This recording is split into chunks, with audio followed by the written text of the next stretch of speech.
Bonjour et bienvenue à ce cours d'eschatologie présenté par l'Église chrétienne évangélique En Chemin. Votre animateur, Réal Gaudreau, pasteur. Bonne soirée à tous. Aujourd'hui, jeudi, le 10 septembre de l'an 2020. Alors, bienvenue à cette première séance de ce cours intitulé Eschatologie pour les nuls. Donc, ça me fait vraiment plaisir de pouvoir nous permettre à tous de réfléchir à nouveau sur cette question-là. Moi-même, ça a été une bénédiction de pouvoir le faire pendant l'été. Comme vous le savez, c'est certainement la pandémie aussi qui a provoqué une certaine réflexion pour plusieurs d'entre nous. On s'est dit, bon, ben voilà, c'est eschatologique les choses qui arrivent et puis quelquefois, ben, il faut se les replacer dans un contexte et réaliser que peut-être qu'on a négligé cette partie de la théologie qui est l'eschatologie biblique, ce qui a amené à diverses interprétations. Donc, cette séance première du 10 septembre va durer environ 50-55 minutes tout au plus. Il y a toujours une seule séance à chaque jeudi. Donc, en guise de première séance, je vous présente trois choses à peu près là, ce soir. L'introduction, donc l'introduction de ce cours. Une brève description également du cours, donc un peu comme un syllabus, puisque c'est un cours biblique. Je vais vous présenter les différentes étapes de ce qui va être vu d'ici les fêtes. Et également, on va commencer normalement la première thématique aussi, qui est une étude de la souveraineté de Dieu dans le discours eschatologique. Je précise qu'on va commencer l'étude de la souveraineté de Dieu ce soir, mais on ne pourra pas terminer. J'ai réservé quand même le temps qu'il faut pour minimalement bien comprendre ce que peut avoir à faire la souveraineté de Dieu dans le discours eschatologique. Donc, passons dès maintenant à l'introduction.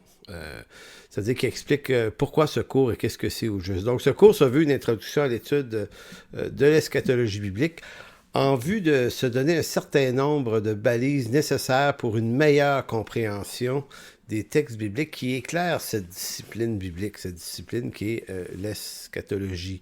Donc, ceux qui ont remarqué durant l'été dernier, j'avais publié quelques capsules là, de 30-40 minutes. J'en ai fait, je ne sais plus combien, là, 3, 4 ou 5 sur l'eschatologie. Évidemment, c'était un peu lancé comme ça, rapidement, sans minimum d'explications. Donc, ceux qui ont entendu ces capsules-là, vous allez peut-être voir une certaine redondance. Donc, je vais reprendre ces thématiques-là.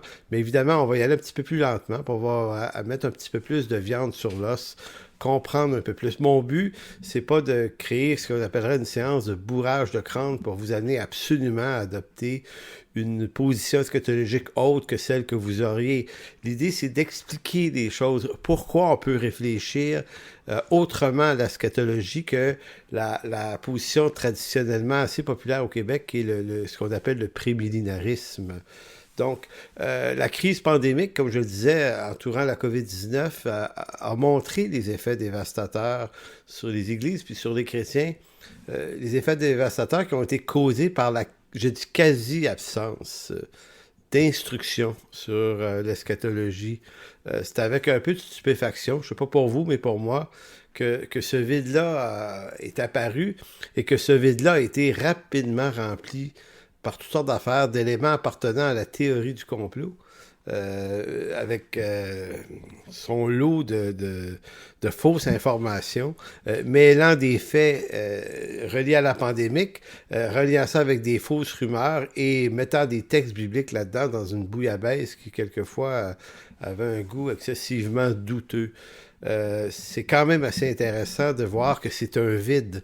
Donc, on a la responsabilité, comme enseignant biblique, de combler le vide, non pas avec plus de rumeurs et d'incertitudes, mais d'amener une bonne théologie autant que possible, se peut, là, pour être capable de se donner des outils pour bien comprendre toute la question de la fin des temps.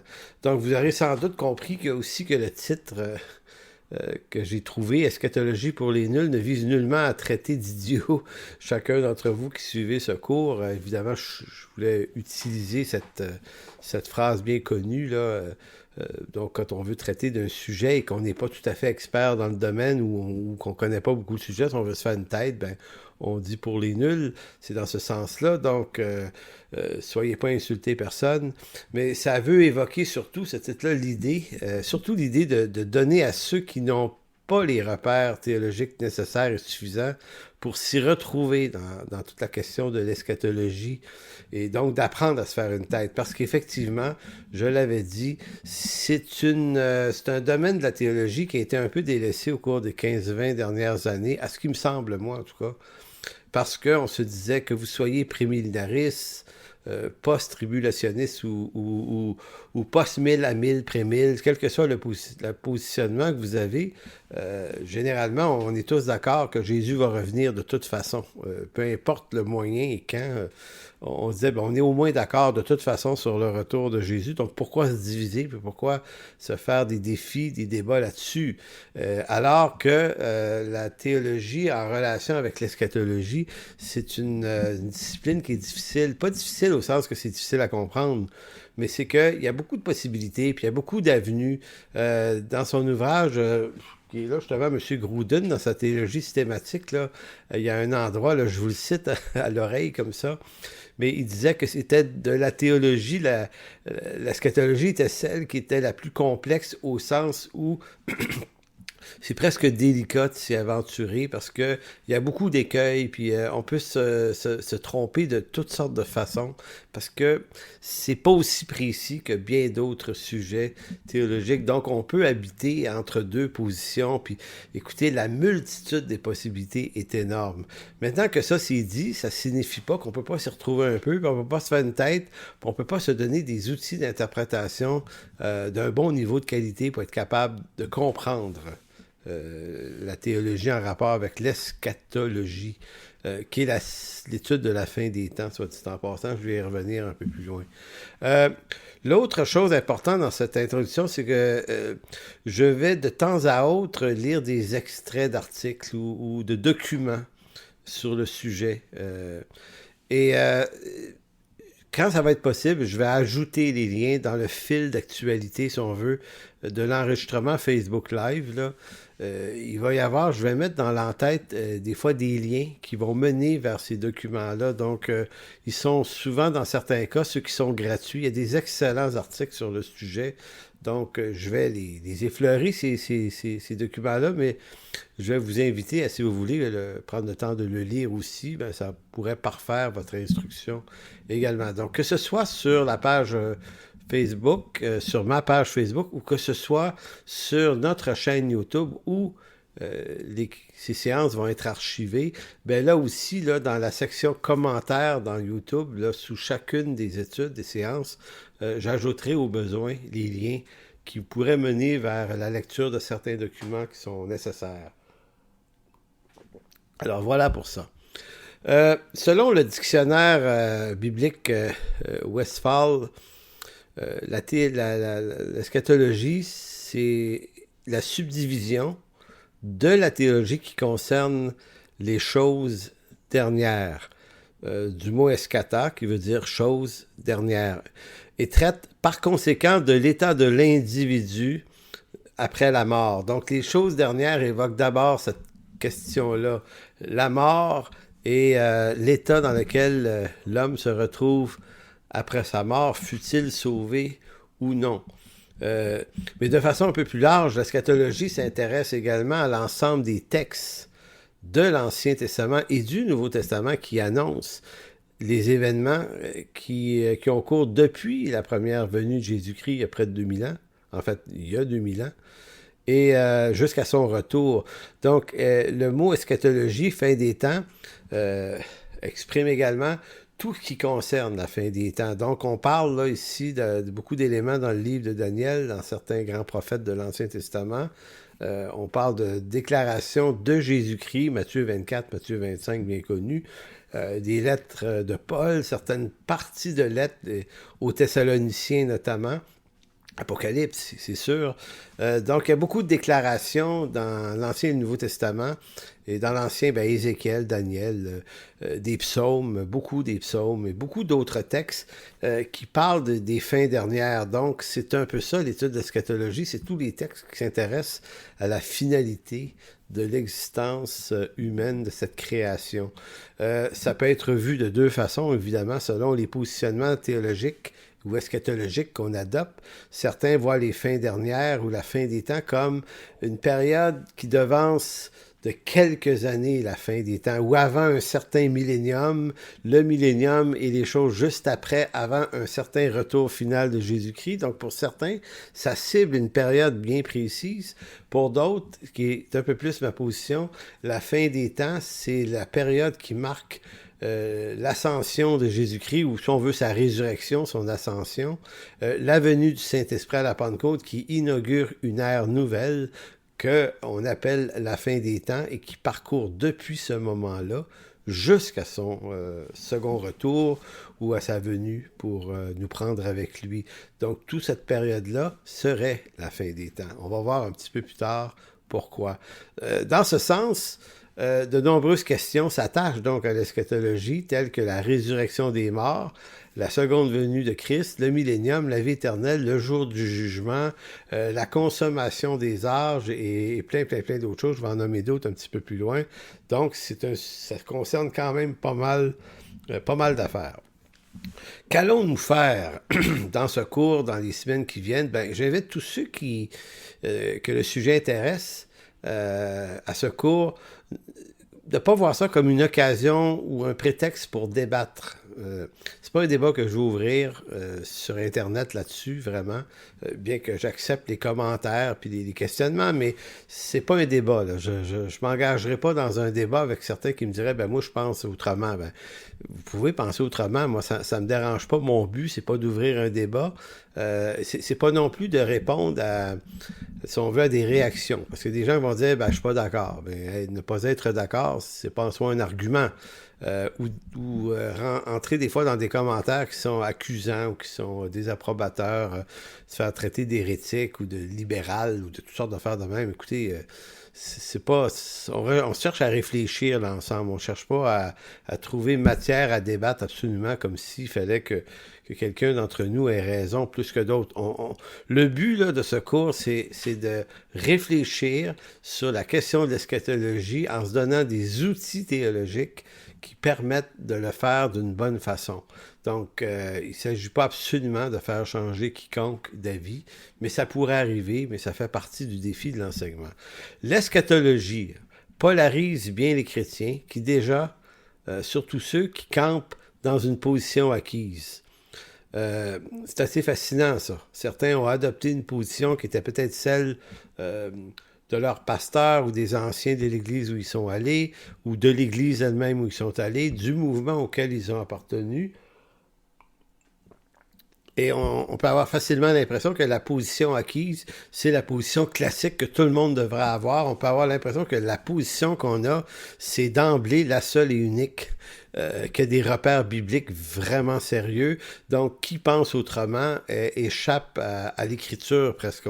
J'ai entendu des choses comme ça des fois, et j'ai moi-même déjà dit ça aussi. Donc, je comprends ce qui se passe dans la tête de ceux qui le disent. Mais donc, c'est pour ça que je dis que l'eschatologie, c'est un sujet qui polarise beaucoup. Et malheureusement, peut-être, que ça polarise inutilement trop, c'est pas nécessaire. C'est un sujet qui n'est pas le plus important de l'écriture, soit dit en passant, mais qui a quand même une certaine importance en termes de fondement. Et on le voit dans des temps où le monde est ébranlé par une pandémie, que si on n'a pas des fondements très, très solides, effectivement, on peut se faire emporter par des vagues de toutes sortes, complotistes ou autres. Et si on a des mauvais fondements aussi, on peut se faire entraîner dans une certaine théorisation et voir l'antéchrist dans toutes sortes de phénomènes où il n'est pas aussi. Donc, vous voyez, c'est ça le but de ce cours, c'est de se faire une tête. Et ceux qui polarisent absolument dans une position et qui ne veulent pas entendre d'autre chose, c'est peut-être pas pour vous, ce cours. C'est pour ceux qui ont peut-être envie de prendre le temps. Donc, pour certains, toute autre approche de l'étude de l'eschatologie, à l'exception de la leur, pour certains, ça relève d'une forme d'hérésie, voire même d'une théologie libérale. Parce que j'ai entendu ça à quelques reprises. Si tu penses de certaines façons, c'est qu'on t'accuse d'être un théologien ou quelqu'un qui adopte des théologies libérales. Mais attention, là, c'est un peu exagéré, lancer des trucs comme ça. En d'autres mots, c'est un peu lancer des phrases qui tuent et sans savoir peut-être tout à fait de quoi on parle. Les approches comme amillénarisme, qui est celle que j'apprécie de plus en plus, n'est pas une approche libérale en théologie. C'est une approche qui est défendue par de nombreux grands théologiens. Donc, il ne s'agit pas ici de me répondre par une liste d'autres théologiens qui adoptent d'autres positions. C'est pas une lutte, là. C'est pas un débat entre deux groupes de théologiens qu'on cherche.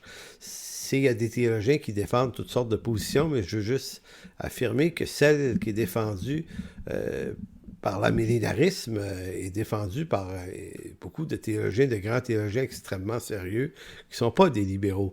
Donc, l'idée que certains textes bibliques puissent être interprétés autrement que littéralement, apparaît à plusieurs comme une dérive libérale, alors que c'est faux, ça. Au contraire, considérer les différents genres littéraires dans la Bible est plutôt une marque de respect des textes bibliques. Pourquoi je dis ça? C'est parce que, et notamment en introduction, c'est que lorsqu'on étudie l'écriture, et notamment l'eschatologie, les genres littéraires apparaissent tout à coup extrêmement important. Donc, qu'est-ce qu'on veut dire par genre littéraire? On veut dire que la Bible, c'est pas un livre, c'est pas strictement un livre historique qui raconte depuis la création des cieux et de la terre, Adam et Ève et la chute. On peut voir ça comme un long récit d'histoire, donc ça serait qu'un simple récit historique, sans plus. Alors que non, l'Écriture est traversée par des textes qui s'inscrivent dans des genres littéraires que sont les paraboles, par exemple, donc des histoires inventées, imagées. Il y a des textes poétiques comme les psaumes et plusieurs autres textes qui ne sont pas dans les psaumes, mais qui revêtent un caractère très, très poétique. Donc, tout ce discours qui utilise les symboles, les images, les types également, c'est très, très présent, ça, dans l'écriture. Donc, l'écriture est un livre qui utilise plusieurs genres littéraires et s'intéresser aux genres littéraires pour mieux comprendre et interpréter des textes, c'est pas une glissade vers la théologie libérale, c'est au contraire rehausser notre respect des textes bibliques en tenant compte des genres les genres littéraires dans lesquels ils sont écrits. Voilà pourquoi je vous invite à essayer de réfléchir autrement sur cette thématique, sachant que c'est une thématique qui est défendue par pas mal de bons théologiens d'églises et de mouvements chrétiens à travers le monde. Voilà. L'eschatologie est une discipline théologique complexe à cause des nombreuses possibilités d'interprétation qu'elle permet. Donc, si vous voulez bien, je vous donne un peu la table des matières de ce qu'on va voir dans la session. Le premier sujet qu'on va débuter aujourd'hui, dans pas très long d'ailleurs, ça va être l'importance de la souveraineté de Dieu. Donc, la souveraineté de Dieu en tant que toile de fond de toute lecture, de tout suivi historique, passé, présent ou futur de ce qui peut se passer dans l'histoire du monde, c'est la souveraineté de Dieu devient notre toile de fond. On va voir ça en détail dans pas très long. Également, table des matières, deuxième point important, ça va être l'herméneutique. L'herméneutique, c'est toutes les règles d'interprétation. Donc, comme j'avais dit dans la pub, l'herméneutique est à la théologie ce que l'art culinaire est à la cuisine. Donc, on se donne des outils pour bien travailler, pour bien assaisonner les textes de bonne compréhension. Donc, dans les règles d'interprétation, c'est l'endroit où on s'intéresse notamment au genre littéraire biblique. Un autre point, on va s'intéresser aux diverses positions eschatologiques, pas forcément pour les critiquer là, et les attaquer, mais expliquer quelles sont-elles, comment on les nomme et que disent-elles exactement. Ça sera pas, je n'irai pas en hyper profondeur avec ça, mais juste quand même pour se donner une idée. Parce que vous allez peut-être découvrir que vous appartenez à une école de pensée, une interprétation, bien que vous ne le saviez pas.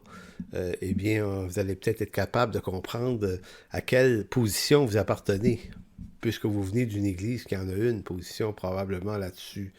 La quatrième chose qu'on va voir à travers cette session, et c'est peut-être cette partie qui va être la plus importante en termes de temps, c'est les grandes thématiques eschatologiques de la Bible. Je vais les nommer tout à l'heure. Là, je reviens et je décris un peu plus en détail chacune de ces quatre parties. Je vous disais qu'on va parler de la souveraineté de Dieu, de l'herméneutique, des positions eschatologiques et des grandes thématiques eschatologiques de la Bible. Donc, pourquoi la souveraineté de Dieu est importante? La souveraineté de Dieu est l'une des clés fondamentales dans l'étude de l'eschatologie et dans l'étude de la Bible, tout simplement, car la compréhension et l'interprétation des textes bibliques qui sont concernés par cette recherche, par cette discipline, sont inspirés de Dieu aux auteurs qui les ont écrits. Qu'est-ce que ça veut dire, ça? C'est que si on sait des choses sur les temps passés, présents, et si on sait des choses sur les temps futurs, par exemple, qui entourent le retour de Jésus-Christ, eh bien, si on les sait, c'est parce que Dieu, dans l'histoire, a inspiré un de ses serviteurs, un prophète, un apôtre, peu importe, à écrire, à mettre par écrit ces choses. Dieu est souverain au point où c'est lui qui nous dit d'avance des choses qui doivent se produire dans un futur proche ou loin. Donc, à partir du moment où c'est lui qui l'inspire, ben, c'est inspirant de savoir qu'il est donc souverain. Donc, il n'y a rien de ce que Dieu décrit qui pourrait ne pas arriver. Donc, les choses vont de toute façon arriver. Et ça, c'est la chose la plus certaine. Donc, c'est ainsi qu'on doit considérer l'importance de la souveraineté de Dieu dans ce champ d'activité qui est l'étude de l'eschatologie. Cela veut dire que ces prophètes ou ces hommes décrivent la possibilité d'un monde et d'un avenir connu parfaitement de Dieu. Ceci doit diriger notre façon de comprendre ces textes, car manifestement, ils n'ont pas été écrits pour nous alarmer quant au danger d'un monde futur apocalyptique, mais pour nous encourager dans l'idée que quoi qu'il arrive, Dieu le savait, puisqu'il nous le dit par écrit dans sa parole. Donc, rien ne peut échapper à Dieu et à ses desseins souverains. Tout ça pour dire qu'aucun événement, tant ce qui concerne la première venue de Jésus-Christ qui était décrite dans l'Ancien Testament, que sa seconde venue qui, elle, est décrite dans le Nouveau Testament, tout ça s'inscrit dans une chaîne d'événements dont le contrôle est entièrement entre les mains de Dieu. Vous voyez, c'est ça la souveraineté de Dieu. Je viens de l'expliquer brièvement. Maintenant, un peu plus tard dans cette séance, on va rentrer dans l'explication. On va prendre plusieurs textes qui explicitent ce que ça veut assez précisément dire la souveraineté de Dieu. Et ce qui est important là aussi de retenir, c'est quel que soit le positionnement que vous adoptez, notamment chez les prémiles qui voient dans des événements mondiaux arriver ceci ou cela, ou la marque de la bête, ce qui n'est pas tout à fait l'interprétation que j'ai, mais admettons qu'on la prend, celle-là, et on se dit, bon, on voit que ça s'en vient, il va arriver ceci, l'Antéchrist, le gouvernement mondial, le chiffre de la bête et tout ça. Maintenant, si c'est Dieu qui vous dit que ça va arriver, c'est ce que vous croyez, en quoi ça devrait vous énerver exactement, puisque ça va arriver de toute façon. Donc, vous ne pouvez pas militer pour empêcher qu'arrive quelque chose que Dieu a prévu qu'arrive. Vous voyez, dans cette logique-là, croire à la souveraineté de Dieu devrait, quoi qu'on pense, calmer nos ardeurs. Donc, comme j'avais dit, il y a 4 points. Il y avait la souveraineté de Dieu. J'avais dit que le deuxième, ce serait l'herméneutique. Qu'est-ce que ça va être, ça? Cette discipline de l'étude biblique est à l'écriture ce que l'étude médicale est à la lecture d'un diagnostic d'un patient par un médecin traitant. Vous voyez l'idée? On approche l'étude ou on approche les écrits bibliques avec une nécessité de compétence. On approche ces textes-là, puis on ne leur fait pas dire ce qui nous semble ou ce qu'on a envie, mais on leur fait dire ce qu'une saine approche d'interprétation nous permette de leur faire dire, en tenant compte de ce qu'ils ne permettent pas de leur faire dire. De la même façon qu'un médecin traitant s'est donné la peine d'étudier pour être capable de poser chez un malade, un patient, un diagnostic très précis, parce que le diagnostic, lorsqu'il est précisé, permet d'ajuster une médication et de soigner le patient. Autrement, sa vie est en danger. Donc, en eschatologie, savoir interpréter avec justesse les textes bibliques, ben, ça nous sauve ici, là. Ça sauve les chrétiens de plusieurs paniques et dérives inutiles. Vous voyez, c'est un peu ça, la grande question. Le troisième point qu'on va voir dans la session, le troisième, c'était les grandes positions eschatologiques. Il importe de distinguer, en tant soit peu, les différentes approches. Bon, vous avez le prémillénarisme, je le dis rapidement, je ne l'explique pas ici, mais le prémillénarisme qui affirme que le retour de Jésus-Christ aura lieu avant le millénium. Et dans l'approche prémillénariste, le millénium est donc un événement qui dure 1000 ans et l'approche est une interprétation littérale du livre de l'Apocalypse et de l'ensemble du champ prophétique concernant ce domaine-là. Il y a l'amillénarisme. L'amillénarisme, qui veut dire millénium, mais avec le préfixe « a », qui est la négation de la chose, c'est pas de millénium en quelque sorte.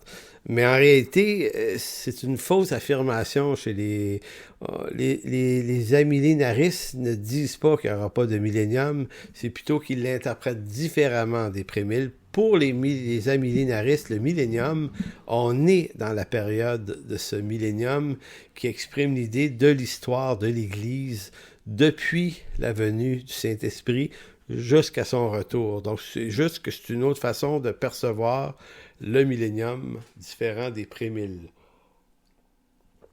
Vous avez le positionnement post-millénariste, post qui veut dire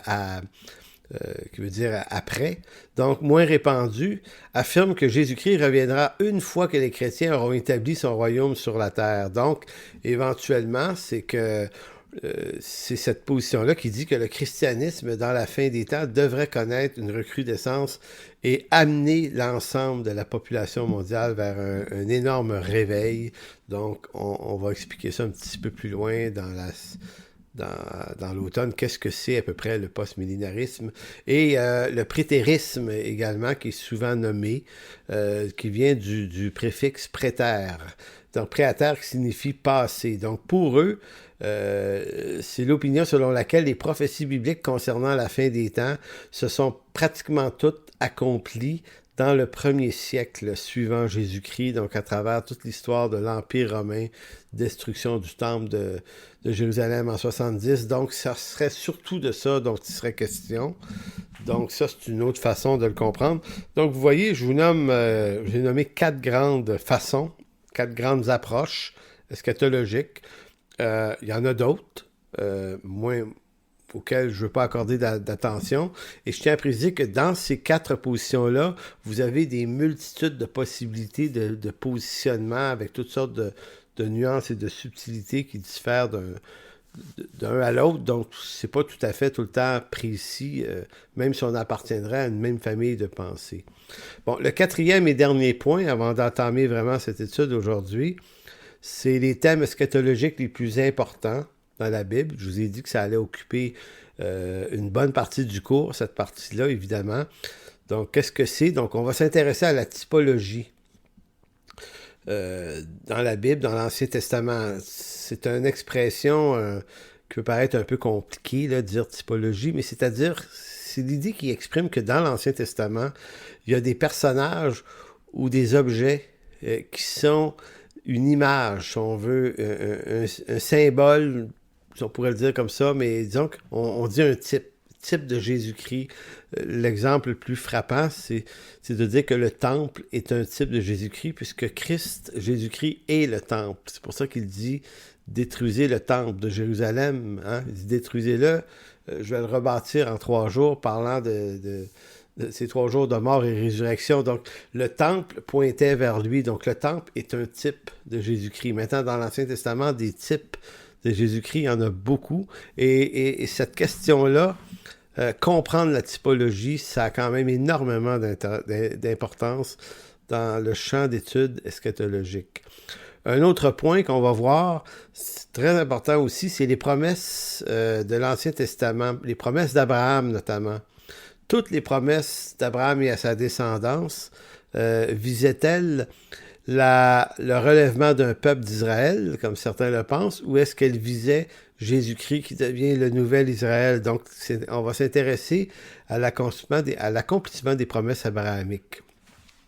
L'autre point très important, est-ce que l'Église est la continuité d'Israël? Donc, est-ce qu'il y a deux peuples de Dieu, à la fois Israël et à la fois l'Église, ou est-ce qu'il s'agit d'un seul peuple? Et donc, si c'est un seul peuple, l'Église est la continuité, et c'est elle qui hérite des promesses de l'Ancien Testament faites à Abraham par Jésus-Christ à l'Église. Donc, Israël perd de son importance dans le champ eschatologique. Son retour en Terre Sainte perd de l'importance dans le sens qu'on est bien content que les Juifs aient pu retrouver leur terre ancestrale, mais ça ne voudrait pas nécessairement dire absolument que toutes les prophéties vont converger vers ce type d'accomplissement. On verra ça un peu plus tard, qu'est-ce que ça veut dire ça. Il va être question également de tout ce qui concerne l'homme du péché, l'antéchrist, la bête, la marque de la bête, ces grandes questions-là. Apocalypse 13, évidemment. On va parler de grande tribulation, qu'est-ce que c'est? Qu'est-ce que c'est selon certaines positions, mais qu'est-ce que c'est selon moi?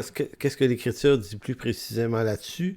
On va parler des élus également. Les élus au sens d'Apocalypse 7, les élus aussi, ils ont une marque sur le front. Donc, est-ce qu'on parle de la même chose que la marque de la bête? Est-ce que marque pour marque, est-ce qu'on est dans le même champ de compréhension? Il y a également toute la question du discours sur le mont des Oliviers. Vous savez ça dans l'Évangile de Matthieu, chapitre 24-25, qui sont des textes importants. On va parler du millénium. On va parler de la fin des temps ici, mais au sens que qu'est-ce que veut dire l'expression fin des temps. Donc, vous voyez, j'ai pris tout ce temps pour vous faire une introduction à ce cours. On a déjà une trentaine de minutes de parcouru. Il m'en reste environ une vingtaine et c'est ce qui va me permettre de maintenant commencer cette étude dans la première section qui est la souveraineté de Dieu. Si donc vous avez une Bible et vous voulez le suivre avec la Bible, ben vous pourrez toujours ouvrir votre Bible. On va aller dans pas très long, on va être dans Genèse 50. La souveraineté de Dieu. Évidemment, ça peut paraître étonnant d'amener cette thématique-là dans un cours d'eschatologie, parce qu'on pourrait penser que c'est un thème important, oui, mais pas si connecté que ça sur la théologie qui concerne les temps de la fin. Mais en réalité, comprendre les temps de la fin se comprend bien mieux ou dans un contexte beaucoup plus confortable si on a d'abord établi qu'est-ce que la souveraineté de Dieu. Donc, la souveraineté de Dieu, c'est la matrice de toute information biblique et théologique. Vous comprenez? La souveraineté de Dieu, c'est pas une doctrine qu'on peut prendre à la légère ou prendre un peu de ceci, un peu de cela. C'est une doctrine fondamentale dans les Écritures. Vous allez voir pourquoi, d'ailleurs, c'est à ce point fondamental et c'est pas à prendre en partie seulement. Donc, la souveraineté de Dieu, c'est une matrice, littéralement, par laquelle converge toute forme ou toute information d'ordre théologique et biblique. La souveraineté de Dieu est la toile de fond, et la toile de fond devant laquelle se joue l'histoire humaine. Donc, l'histoire humaine, elle se passe pas par elle-même, elle se passe pas simplement parce que des hommes, grands politiciens ou ceci ou cela ont pris des décisions. Oui, ils en ont pris, mais il n'y a rien de tout ce qu'ils ont pris comme décision qui a échappé à la parfaite souveraineté de Dieu. Donc, c'est excessivement important. Elle est toile de fond dans le sens où tout ce qui se passe sur la scène de cette humanité, devant elle, est prédéterminé par le conseil souverain de Dieu, en sorte que rien n'arrive en ce monde sans que Dieu ne l'ait voulu, ou si vous aimez bien, permis, ou d'autres vont dire décrété. Peu importe. Le point, c'est que tout repose entre les mains du Dieu souverain. La souveraineté de Dieu ne se compare pas à la souveraineté terrestre d'un roi qui régnerait sur un grand territoire sans connaître les actions de ses sujets. J'avais entendu cet argument-là il y a plusieurs années, ça m'avait un peu fasciné qu'on puisse décrire la souveraineté de Dieu de cette façon-là. Donc, c'est-à-dire, c'est un peu comme la reine d'Angleterre, elle est souveraine sur le Commonwealth britannique, sur, mettons, l'Angleterre, mais elle vit dans un palais et elle sait ce qui se passe en fonction de l'information qu'on lui donne. Donc, elle ne sait pas tout. L'argument paraissait bien pour ceux qui l'amenaient, ils disaient, mais elle est quand même souveraine. Elle est appelée souveraine dans le sens qu'elle est la reine qui règne néanmoins sur ce territoire-là, sur ses limites frontalières. Donc, mais décrire la souveraineté de Dieu de cette façon-là, c'est de réduire Dieu à une forme d'aveuglement tout à fait humain. Dieu n'est pas souverain à la façon d'un roi terrestre. Donc, la souveraineté de Dieu agit ici et interagit dans la vie de tout ce que Dieu a créé, de telle sorte que rien n'échappe au conseil de sa volonté. Donc, Dieu est pas limité par l'information qu'on lui donne dans nos prières. Ou comme si Dieu vivait au même rythme du temps que nous, alors que Dieu vit dans un espace-temps complètement autre que le nôtre. Donc Dieu n'est pas en ce moment, puis là, des fois c'est intéressant de comprendre que nous, on limite, on a l'impression que Dieu existe dans le même momentum temporel que nous. Nous autres, notre temps, il est linéaire. Il y a un hier, un maintenant et un demain. Donc, c'est comme ça. On a été créé comme ça. On a été créé à l'intérieur d'une logique linéaire. Sauf que Dieu, lui, n'appartient pas à cette logique linéaire. Il est au-delà de cette création.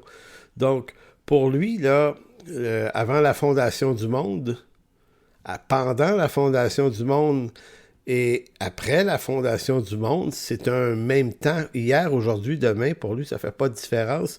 Un jour est comme 1000 ans. Donc, dans sa souveraineté, Dieu n'est pas coincé dans les limites de cette création qui nous impose un paquet de lois physiques. Donc, c'est la raison pour laquelle Dieu est d'autant plus souverain qu'il fait absolument tout ce qu'il veut. Maintenant, demandez-moi pas de vous expliquer comment on peut exister à l'extérieur du temps, dans un temps non linéaire. J'en ai aucune idée. On se parlera de ça au ciel un jour. L'homme naturel possède un certain libre arbitre, mais cette liberté, elle est restreinte par sa condition pécheresse, de telle sorte que l'homme contamine cette liberté pour se donner à lui-même ce qu'il souhaite obtenir pour lui-même en fonction de ce qui l'avantage au jour le jour. Donc, si on parle de souveraineté de Dieu, on est forcément amené également à comprendre un peu la question du libre arbitre et le débat entourant libre arbitre et souveraineté de Dieu, élection, tout ça. C'est pas tout à fait dans l'élection que je veux entrer ici, mais je veux quand même expliquer que les hommes, dans l'histoire de l'humanité, ont exercé une liberté d'action, un certain libre arbitre, mais que ce libre arbitre-là, le problème, c'est qu'il ne permet pas à l'homme de revenir de lui-même à Dieu, à moins que Dieu lui ouvre cette porte, lui ouvre ses yeux, à lui. Comme dans Jean 9, l'aveugle né, à qui Dieu, Jésus-Christ, redonne la vue, afin que voyant, il puisse ensuite voir le Messie, comme disait un certain commentateur biblique. Lorsque tu l'as vu, tu ne peux pas ne plus le voir. Mais ça, c'est une autre question. Ici, c'est surtout de se dire que si libre arbitre l'homme possède, étant donné qu'il le possède en fonction de la contamination du péché dans sa vie, eh bien, ce libre arbitre se trouve être livré à l'homme qui est livré à lui-même. Et l'homme livré à lui-même va utiliser cette liberté dans le péché pour se donner à lui-même tout ce qu'il souhaite obtenir pour lui-même en fonction de ce qui l'avantage. On n'est pas capable de faire mieux, beaucoup mieux que ça, de notre libre arbitre. Donc, c'est pas une vraie liberté, c'est une liberté coincée dans la condition pécheresse. En ce sens, s'il existe un libre arbitre parfaitement libre, Dieu seul le possède, puisque Dieu possède une liberté de choix, de décision, d'action, qu'aucune contrainte de quelque sorte que ce soit lui est imposée. Donc, il est réellement libre. Dans ce contexte, c'est dans ce contexte que le mal de l'homme, et là, si je parle du mal de l'homme, c'est parce que lorsqu'on regarde la trame historique de la fin des temps, ben, on se dit que des gens veulent faire ceci ou cela. Tu sais, certains parlent d'un nouvel ordre mondial, par exemple, ou certains parlent dans la pandémie, c'était le vaccin qui commençait à agacer pas mal de croyants parce qu'on suggère qu'il y a une puce sous-cutanée ou que ceci. Donc on suggère les intentions malveillantes des hommes, on les redoute et on a l'impression que nous, on doit faire arrêter ça absolument. Puis bon, le seul problème avec ça, c'est que le mal que l'homme veut faire, et là je lis ma phrase ici, et il faut bien comprendre ici, c'est que même si l'homme est au mal, l'homme naturel est livré à lui-même et à son propre mal, eh bien, son propre mal, il ne peut pas le faire non plus en dehors de l'intention de Dieu. Donc, le mal de l'homme se limite en même temps à la liberté et à l'autorité que Dieu donne ou lui donne de le faire ou non. Donc, on ne peut pas redouter le mal que les hommes de ce monde ont envie de faire. Parce que de toute façon, s'ils le font, c'est bien parce que Dieu leur a permis. Et quand Dieu permet des actions libres des hommes dans leurs conditions, il n'est pas pour autant l'auteur du mal qu'ils font, parce que Dieu n'est tenté jamais au mal et lui-même ne les tente pas, ne tente personne au mal. Donc l'homme, dans sa condition pécheresse, livré à lui-même, peut être livré à ses propres intentions malveillantes, peut vouloir les mettre en opération, mais elles n'auront d'effet que dans la mesure où Dieu accordera une certaine liberté à ce mal de se faire sans qu'il en soit l'auteur. C'est important de comprendre ça. Donc, c'est dans ce contexte que le mal de l'homme en rébellion contre Dieu, qui souhaite faire le mal en ceci ou en cela, qu'il s'agisse d'un nouvel ordre mondial par exemple, n'aura de succès que dans la mesure où Dieu l'autorisera pour son propre dessein à lui et pour son unique gloire. Donc Dieu est capable de tirer sa gloire de tout projet contre lui. Parce que Dieu ne perdra pas la bataille. Il a déjà vaincu à la croix, c'est déjà réglé une fois pour toutes. Apocalypse 12 l'exprime avec énormément de réalité.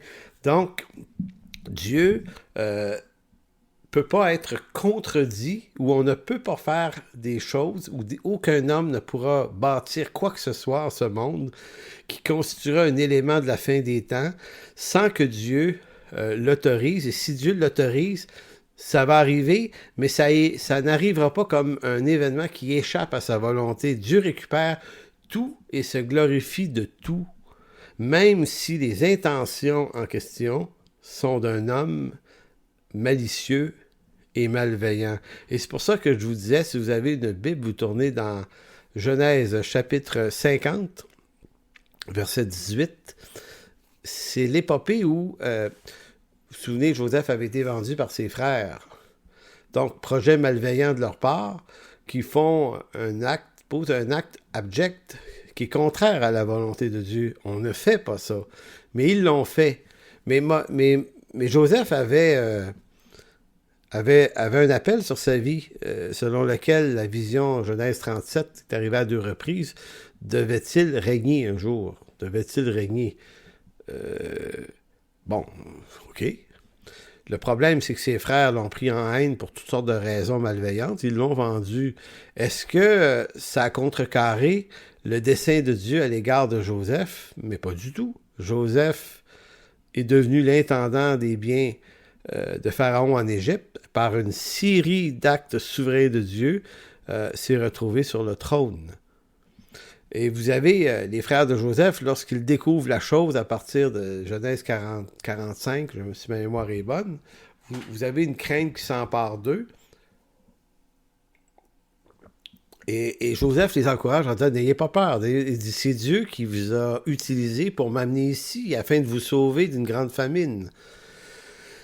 Mais son père était encore vivant. Jacob était encore vivant. Tout à coup, Jacob, dans Genèse 50, va décéder, va mourir. Et là, ses frères ont vraiment peur parce que là, ils se disent, OK, peut-être nous a-t-il épargnés parce que notre père est encore vivant. Et puis, au verset 18 de Genèse 50, remarquez la déclaration qui est très forte.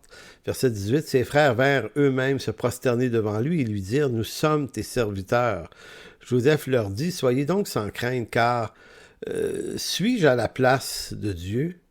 Vous aviez médité de me faire du mal, Dieu l'a changé en bien, pour accomplir ce qui arrive aujourd'hui, pour sauver la vie à un peuple nombreux. Donc, la force de ce texte, ce que ça doit nous faire comprendre, ce texte-là, c'est que le mal qu'ils avaient médité, ils ont plus que médité, en fait, ils l'ont réellement accompli.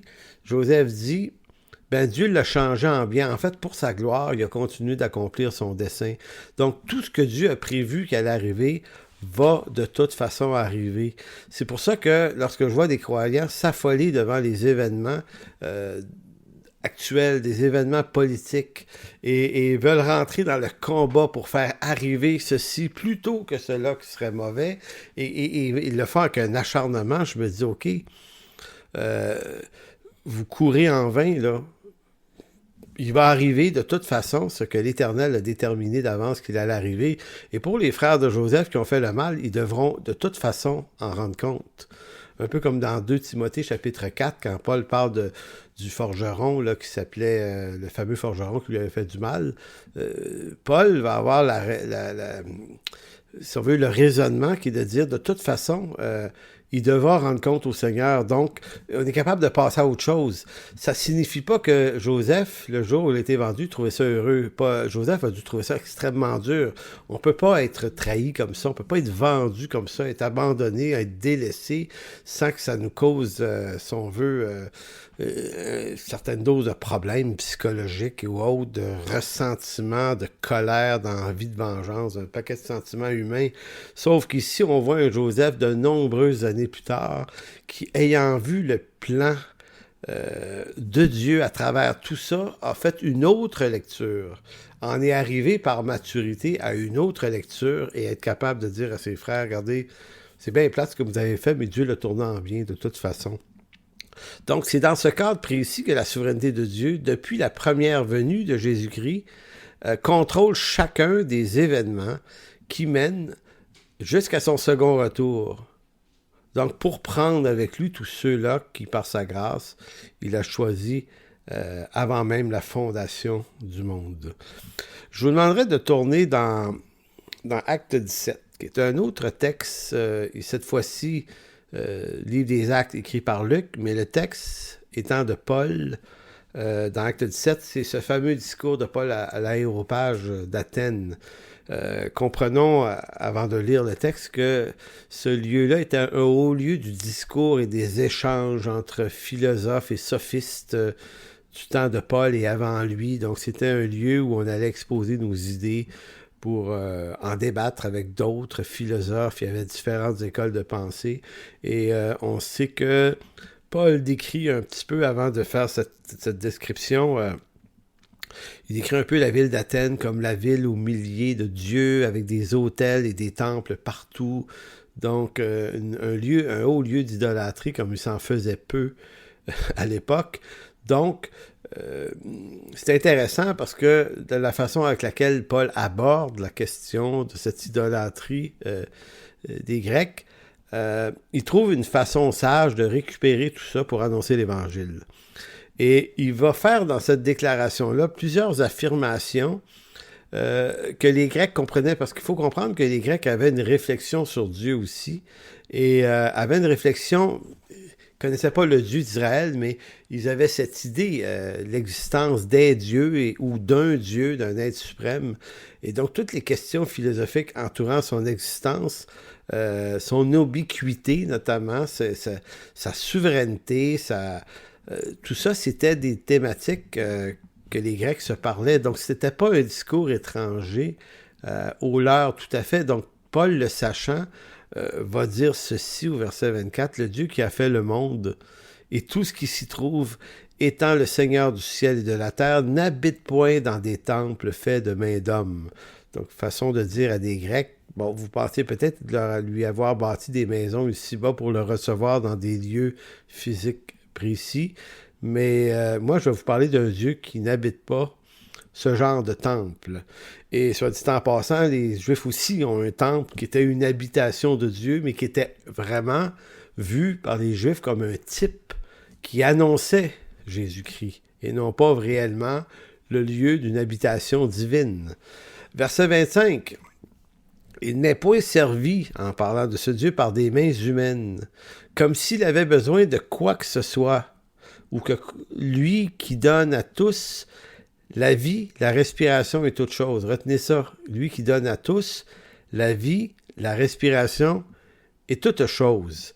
Il a fait que tous les hommes sortis d'un seul sang habitassent sur toute la surface de la terre, ayant déterminé la durée des temps et les bornes de leur demeure. Il a voulu qu'ils cherchassent le Seigneur et qu'ils s'efforçassent de le trouver en tâtonnant, bien qu'il ne soit jamais tout à fait loin de nous. En lui, nous avons la vie, le mouvement et l'être. Donc, dans ce texte-là, ce court texte de 4-5 versets, il y a plusieurs affirmations sur la souveraineté de Dieu, notamment la première séquence, c'est que c'est de lui qu'on tient la vie, la respiration et toute chose, dit-il, toute chose viennent de lui.